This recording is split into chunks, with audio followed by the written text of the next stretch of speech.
Hi ladies. Okay, I'm going to give you some step-by-step instructions on how to make a homeless mat. And we have about 3 different steps that we do to complete a mat. The first one we do is we flatten our bags and cut our bags. Then we're going to tie our bags, which we make into yarn balls so that we can begin crocheting. So when you get your bags, grab the handle and the bottom of each bag and kind of just yank bottom and the handle. Straighten the bottom out and flatten it out. I tend to do these about 4 to 6 bags. If you get a bag that is inside out, obviously there's no good place to grab it and it's going to make it really hard to cut, so they have to be turned the right way. Here we go. Grab the bottom, grab the handles, yank, bottom handle and yank. Let me flatten them out. Probably what's the most important part is to get the bottoms even rather than the handles.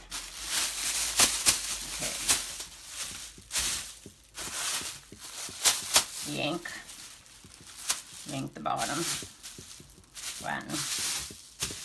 Okay, I'm going to grab one more bag, and I'll do 4 bags. You can either cut your bags with a good pair of scissors, or a better way is to use a rolling blade.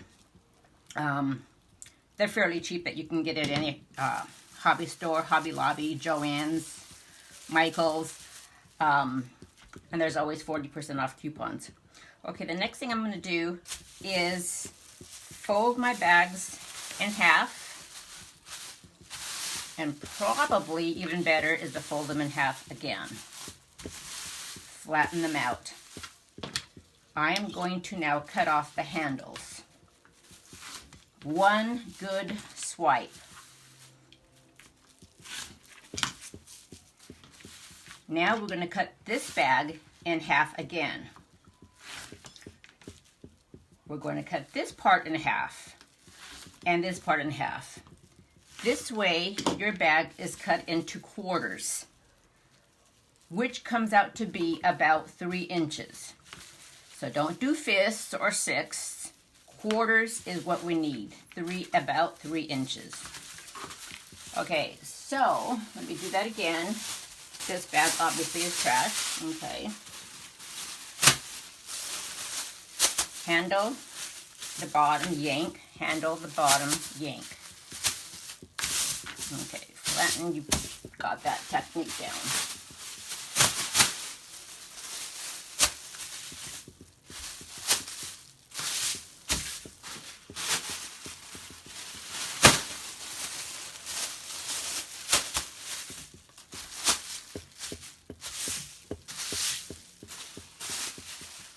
I'll grab one more. Anywhere from about 4 to 6 bags is a good amount to cut at a time. As you can see, my bottoms are all pretty much even. I'm going to fold it in half and fold it in half again. One thing I don't want to see happen is when you go too slow and you're not quite sure, don't go forward, back, forward, back, forward, back. You get some really jaggedy ends, and I see a lot of women doing this, and it gets all jaggedy and frays at the ends. We tend to have to throw those away. So just give it one good fast swipe. Cut off the handles. Cut in half. Cut in half again, and cut in half again. There. And that's how you do your flattening and cutting. Handles, bottom just get thrown away. Okay, next what we're going to do is tie. There's really one technique of tying that I like to do, and it seemed to be the hardest to teach. I'm going to do separate colors so you can see it a little bit better. This is what happens if you don't cut off the ends properly. Things like this happens. So when you're cutting the bottoms off, you know, just make sure you really do a good job cutting off the bottom of the bag. Okay, so it's just like combining rubber bands. You know, you've gotten rubber bands together before. Okay, so I grabbed one bag in my hand, and I'm using my thumb a lot. I'm using my thumb to push this end into this white end. So I'm going to just push in, grab it, and I'm leaving my thumb there as a guide so that I'm going to get a perfect knot.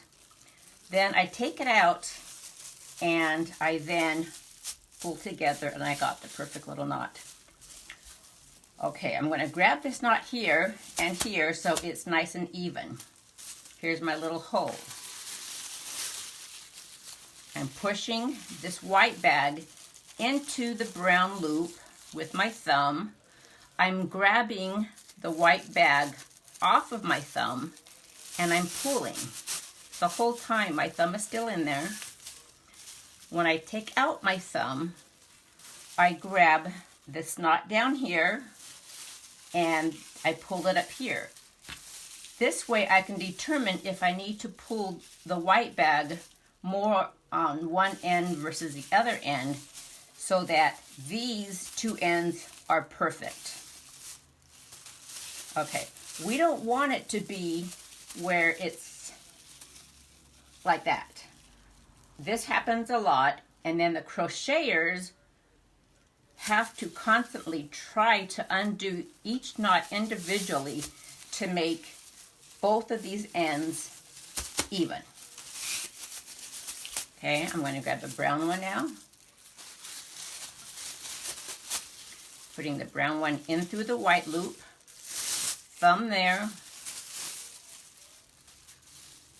You can see the tension, which needs to be pulled so that they're both nice and perfect straight. Perfect knot.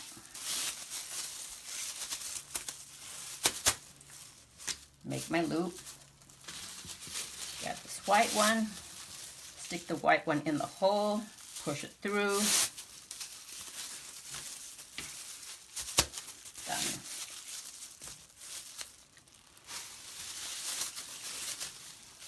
In the loop, thumb stays there. Pull it tight.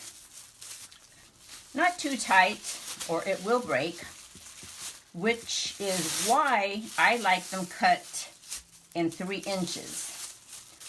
When these bags are cut smaller than 3 inches, 2 inches smaller because they're trying to get 5 strips out of a bag versus 4, then the bags become really weak. And as you're tying them and you're pulling it tight, they just break off. 3 inches, you don't really have that problem.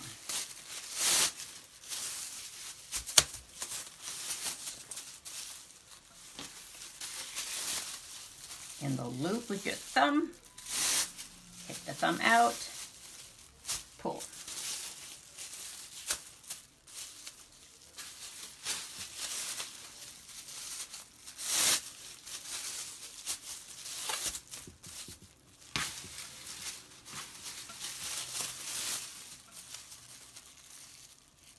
I guess I'm probably grabbing the white loop with my right hand so that the hole, I'm just giving it some tension. So I'm opening it up, putting this through with my thumb, holding the white loop, pull. Take the thumb out.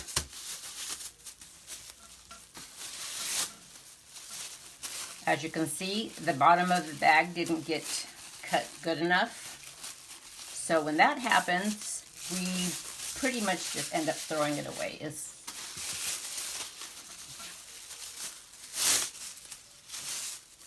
Okay, so now we have our long string of yarn.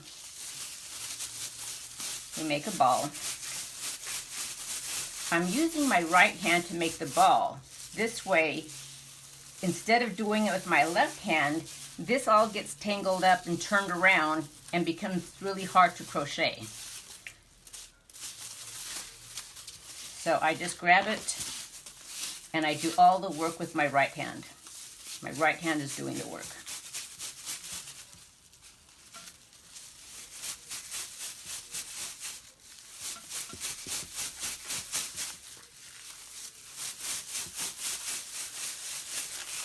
Okay, now we have our little ball. Well, obviously yours is going to be much bigger than this. Now we're going to start crocheting.